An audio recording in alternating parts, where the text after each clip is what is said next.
I'm sitting here with Wild God, the new album by Nick Cave and the Bad Seeds. There's been a lot of hype around this record, a lot of advanced reviews, a lot of interviews with Nick Cave. He's kind of making the circuit on it. And for me, a lot of preconceived notions because of that. Also, it just had an insanely long lead time. I mean, I think usually Nick Cave's pretty good with announcing a record. You get an advanced single and it comes out pretty quickly afterwards. When Ghosteen came out, it was like a listening party that was somewhat unexpected. He had this new album. There's going to be a listening party. I took advantage of that. I listened in at the time. And then I think the streaming happened pretty quickly after that, and then eventually the vinyl came out. This one was quite a bit different in that it was announced, I want to say back in like March or April. It just seemed like an eternity ago. And it was scheduled for a late August date. I thought maybe somewhere in there he would stream it. He released 3 advanced singles, 2 pretty early on. The song Wild God, a song called Frogs, and then more recently a song called Long Dark Night. But I've had Wild God now for about a week, a little over a week. I guess a week ago. It came out a week ago. And I have some thoughts about it. So let's begin, shall we? I've been lucky enough to see Nick Cave and the Bad Seeds, or Nick Cave and Warren Ellis quite a few times in the last 10 years. And before that, I kept waiting for him to come through where I was living, and he never seemed to. I saw Grinder Man first when I lived in Minneapolis at First Avenue, which was quite a treat, as you might imagine. And then I was able to see him twice on the Push the Sky Away tour, once inside in San Francisco at the Warfield, and then outside at the Greek Theater in Berkeley. And then I saw him after Skeleton Tree at the Greek Theater in Berkeley, which is just incredible to see him there. And then I was lucky enough to see Conversations with Nick Cave at a small orchestra hall type place in San Francisco. I don't remember exactly what it was called. And then I was also lucky enough to see Nick Cave and Warren Ellis when they came here to Seattle and played at the Paramount Theater. I want to say about 2 years ago, a little over 2 years ago. And every single time I've seen him has been phenomenal. He is probably my favorite live performer, and he just announced a string of dates in the U.S., and he's coming here to Seattle to the Paramount Theater. I'm very, very happy about that. Hopefully I can get tickets. I feared that he was going to play arenas like he does in Europe, that he might have gotten that big by now, that he was going to play something like the Climate Pledge, which to me is like, I might have stayed home, you know? Anyway, when I saw Nick Cave do the Conversations with Nick Cave in San Francisco, probably 2020, I think it was after the pandemic. It was after Ghosteen was still new. I think in lieu of the tour he was going to do with Bad Seeds for Ghosteen, got canceled due to COVID. He waited a little while, and then he came through on this Conversations with Nick Cave tour. But I remember that it was just great. You know, he'd play at the piano, and then he would answer questions, and anything was fair game, very much like the Red Hand Files that he does. But somebody was just heaping praise upon him, like, I'm a Christian. I'm so glad that you are open about your faith. It means so much to me. And I'm kind of cringing in my seat. I'm kind of like, oh boy, you know, like, it made me uncomfortable because I felt like he was more multidimensional than that. And then his answer surprised me because she was really heaping on the praise. Like, I'm so glad you're not afraid to address these issues. You talk about your faith. You know, I'm a Christian. You know, Jesus is really important to me, whatever. And he was like, I have no belief. I do not believe in your God, or I am not a Christian. And then he basically said that he likes the stories around religion and he wishes he could have faith like that, but he does not. And I was like, wow, that's ballsy. But it also seemed kind of appropriate for him because he's a type of artist who, I mean, he's sort of obsessed with religion and God. You know, he talks about it all the time, going way back. This record, I remember when it was announced, the title and the single, I did a eye roll. I'm like, oh, really? It just seems so predictable because he talks about religion so much. And I didn't love the single at first at all. I think I played it once or twice and I kind of forgot about it. Same thing with Frogs. As the record got closer and closer to coming out, I kind of warmed up to the two. Long Dark Night was released as a single, and then I was like, I like this. Long Dark Night remains the most conventional song on Wild God. It is a type of song that could have been on probably a number of Bad Seeds records or Nick Cave. Warren Ellis record could be on something like Boatman's Call, which was the record, along with No More Shall We Part, that really, really got me into Nick Cave. And I still think Boatman's Call is probably his best record. So this record, it's different. It was promised as like a return to form for the Bad Seeds. I don't hear that. And people compare it to Abattoir Blues or The Lyre of Orpheus from 2014, that double album he put out. I was listening to that in the car, just driving around after this came out, after I'd listened to Wild God a few times. And to me, they sounded completely different. I mean, the subject matter might be similar. I mean, Abattoir Blues begins with "Get Ready for Love," praise him, all very religious song, and there's various themes like that going through it. But on a song like Abattoir Blues or Cannibals theme or song, there's like percussive drums that are guiding those songs along. You do not hear that here. It's almost like there's a hierarchy going on in the mix, or probably is, with Nick Cave's vocals first, very prominent in the mix, very forward. Then Warren Ellis and keyboards or loops. What he does is very prominent, and then it's like the rest of the Bad Seeds are quite a bit below that, to the point where I still have trouble remembering what songs have drums on them and which don't. The drums are not dominant. I mean, they're there on, I would guess, about half of the songs, but they're not driving the songs. It doesn't feel like a band record, and to my ears, it still sounds very similar, and on the same kind of level as Ghosteen. I mean, it's different. It's definitely more of a if you want to use the word pop, it's not pop really at all, but it's more of a conventional record than Ghosteen was, for sure. But it seems to carry through a lot of those themes, and some of that sound too, just filtered through more of a band lens. But yeah, I find this record to be, he called recently in some interview, he said that his music was religious music. I would call this record a religious record. The difference between Nick Cave's religious record, like Wild God, is that he's talking about experiences in general. I think he's inventing some characters like the Wild God. That is a recurring theme throughout it, but he's never like preaching at you. He's never lecturing you. You don't get the impression that he's wanting necessarily to turn you on to what he's been turned on to. And I'm guessing, he's a New Testament, he is a church-going guy apparently now, and yeah, it seems like he's definitely found a new kind of religion. I don't think he likes using the word Christian, but I think for all intents and purposes, if you divorce the negative connotations with modern Christianity, he probably would identify as that at this point. Of course, this was written in 2023. By 2026, who knows? He seems to constantly be changing and morphing on that, and sometimes it's for characters he invents. This one, though, I feel like is really authentic Nick Cave, and it does feel like his New Testament religious record. There are choirs all over this thing. I don't think it's any accident that the cover of it is white. I mean, this one's slightly grayish. I think different versions might have slightly different variations on white or gray, but I don't think that's any accident. He's sort of like, the Dark Prince, the kind of vampire thing going on where he stalks the stage and he's like super thin and he's got that streaked back black hair. And I half expect him to wear a white suit on this next tour. If he does, I've predicted it first. He just seems like he's leading a choir, like he's on a mission to maybe tell people something different or have a different, more joyful message, as he says, but I don't think it's one of conversion at all. It's funny to me, and I laughed about this right away, that this is Nick Cave's joyful record.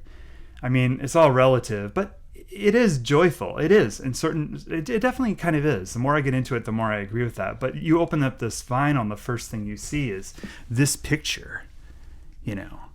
Does this look like a joyful man?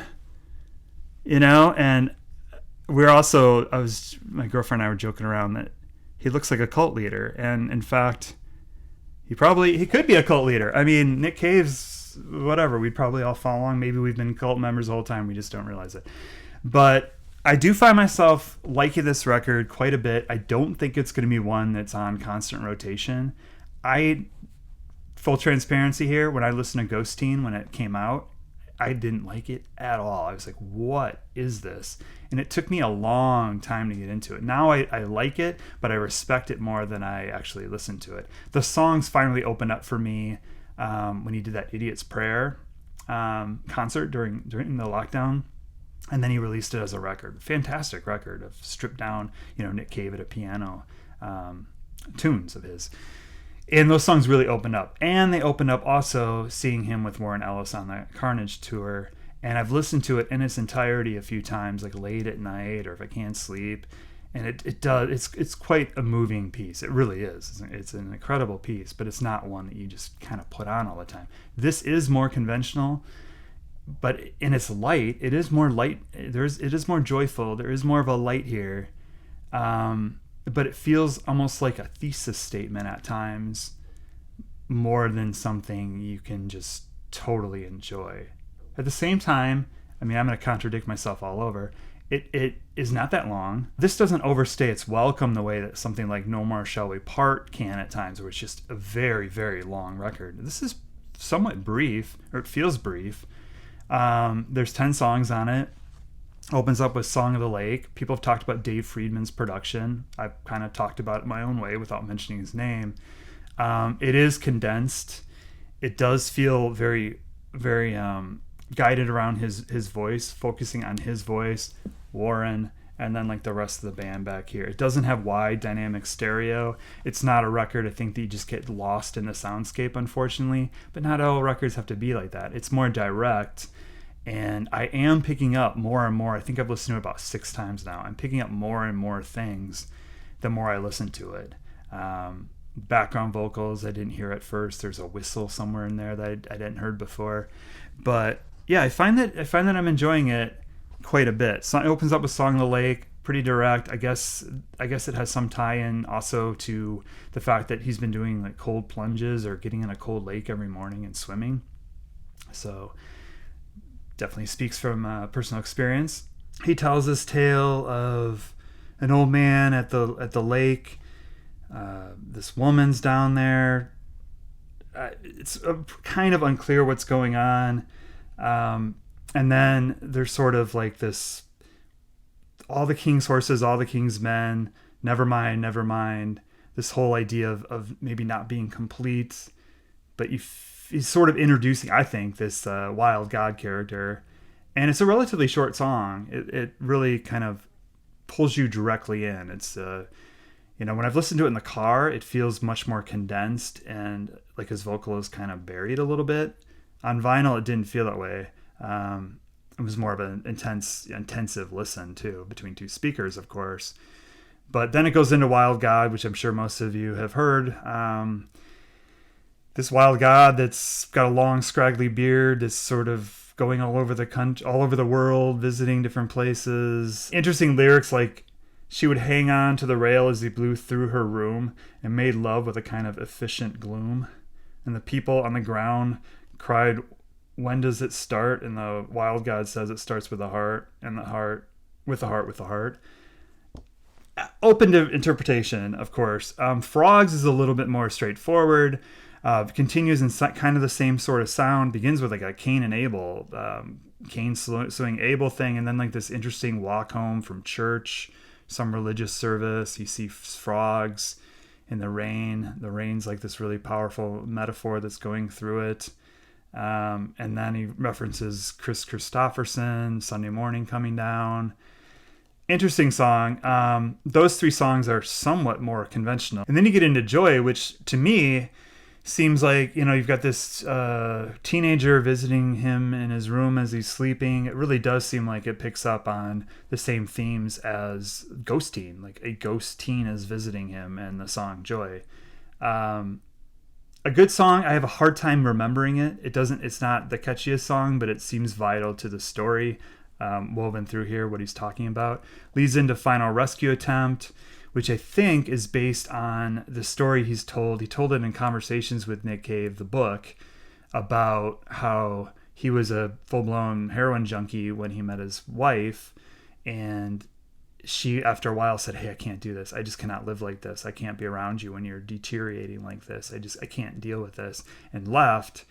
And I don't know, it was sometime later, like maybe a year later, she came back and she said, "I'm with you no matter what it takes. You know, I'm with you if you never give up drugs. I can't stand being away from you." It's like incredibly powerful. I mean, the power of their union, their love. And then they got married after that. But it sort of has that theme to it.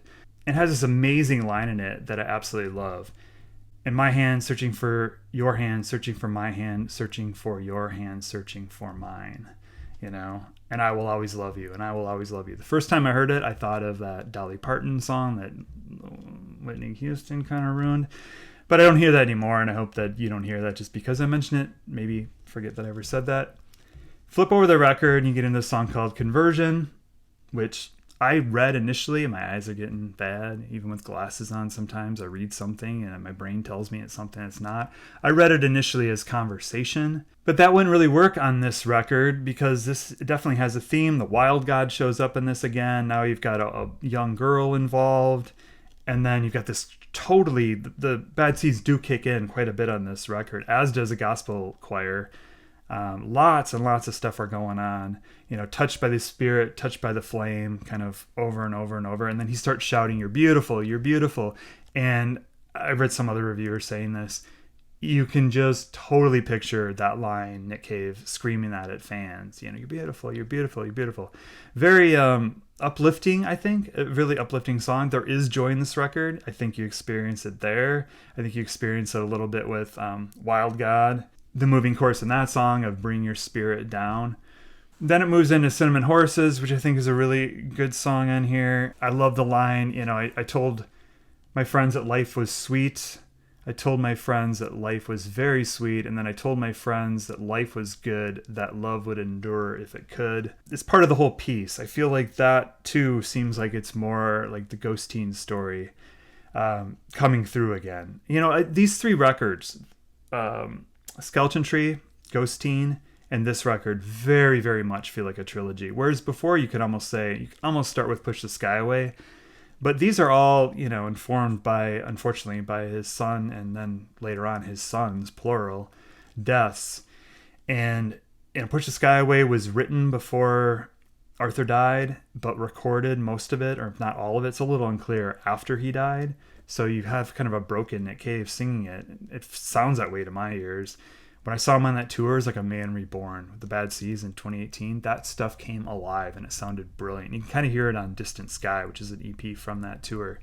And yeah, so a lot of these songs feel like an extension of Ghost Teen. They have that same kind of aura kind of going on, even though it's in the context of more of a rock band and more fully formed, I guess, and less ethereal. And then you get into "Long Dark Night," which I think is a highlight of the record. It's a conventional song. Maybe "A Long Dark Night" is coming on, but it sounds great. It's Nick Cave in his lower register. It's Nick Cave kind of relaxed. It kind of feels like the type of song that Nick Cave could just do all the time if he wanted to. You know, if he wasn't such a demanding perfectionist for his vision of art.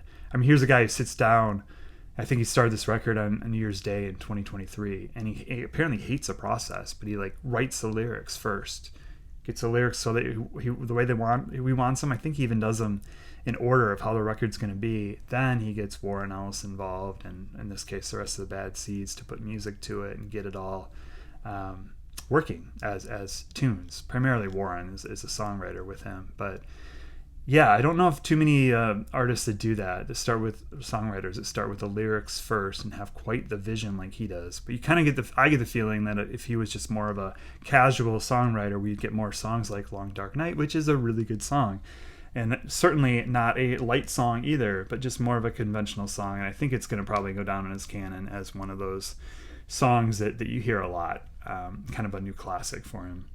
Then it goes into "Oh Wow, Oh Wow, Wow," which is dedicated to Anita Lane, his former lover and Bad Seeds member who passed away in the last couple years.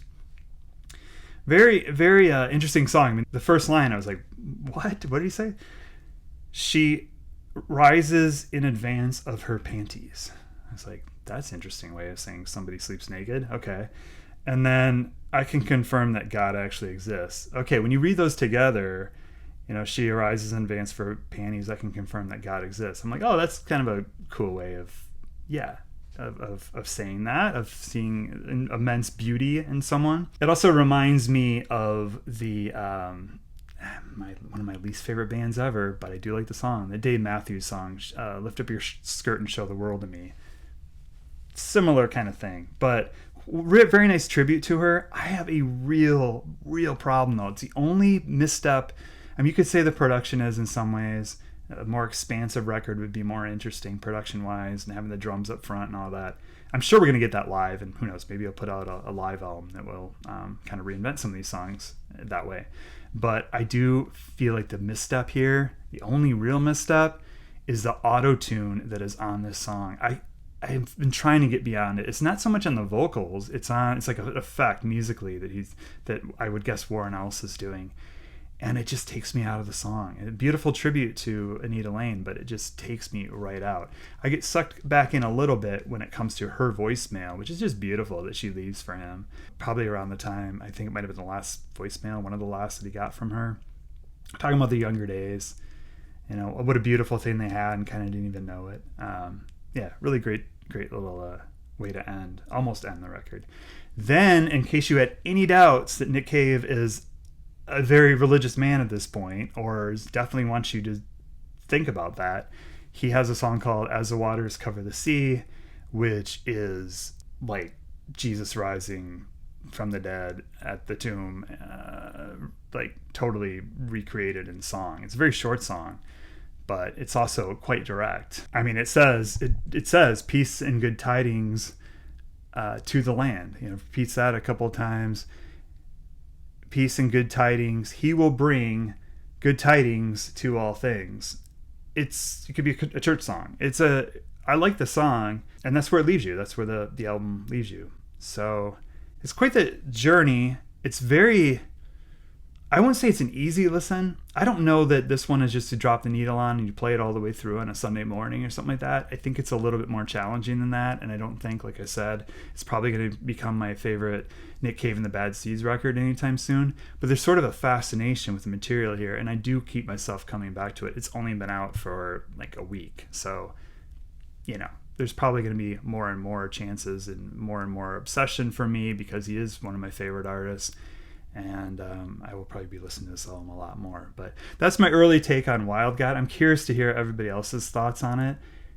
I think it's a very solid Nick Cave and the Bad Seeds record, but I just wish it was a little bit more of a full band kind of feel of the Bad Seeds. And sometimes I do wish there were just more songs like Long Dark Night on it. But very solid record, unbelievable artist. Always puts out music that you just have to really listen to and appreciate. And I'm probably not doing this album justice at all, but these are my thoughts right now. Thank you.